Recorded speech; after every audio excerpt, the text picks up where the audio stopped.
Hi guys, welcome to my mini vlog. हम पहुंच गए थे कैलाश मानसरोवर।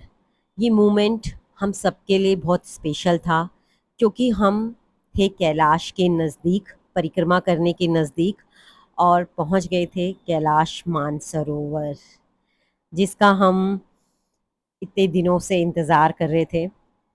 और यहाँ पहुंचना एक सौभाग्य की बात होती है।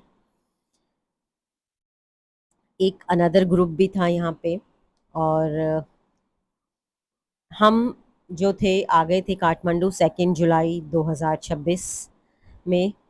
तो हम पहुँचे थे, हमें 8-9 दिन तो लग गए थे।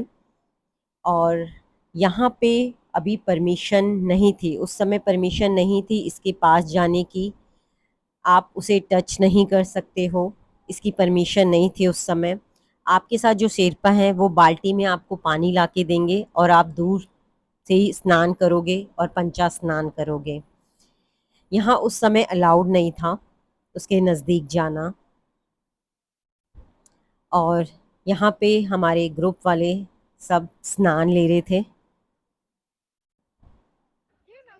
मैं ये नहीं कहूँगी कि मैं सालों से इंतज़ार कर रही थी इस पल का।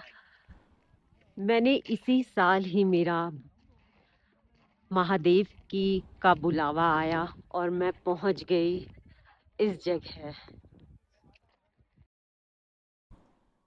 और ये कैलाश मानसरोवर का नज़ारा कुछ इस तरह से, बादल लगे हुए थे इसलिए कैलाश बहुत हल्का दिख रहा था।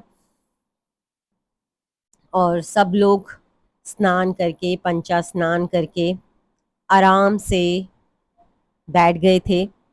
पूजा यहाँ धूप जला के या अगरबत्ती जला के ऐसी पूजा नहीं थी। ये पूजा थी बैठ के मन से पूजा। और हम बैठ गए। यहाँ पे होना एक अलग ही फीलिंग होती है जिसको हम शब्दों में बयां नहीं कर सकते। वहाँ पे होना ही एक बहुत बड़ी बात होती है। कैलाश मानसरोवर के दर्शन करने के बाद अब मैं आपको दिखाती हूँ कि अब हम कहाँ पहुँचे हैं। इसके बाद दूसरा कौन सा ताल है, तो वो है ये देखिए। तो ये है राक्षस ताल।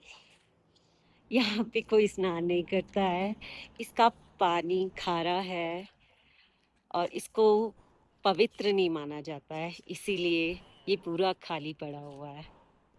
ये है राक्षस ताल।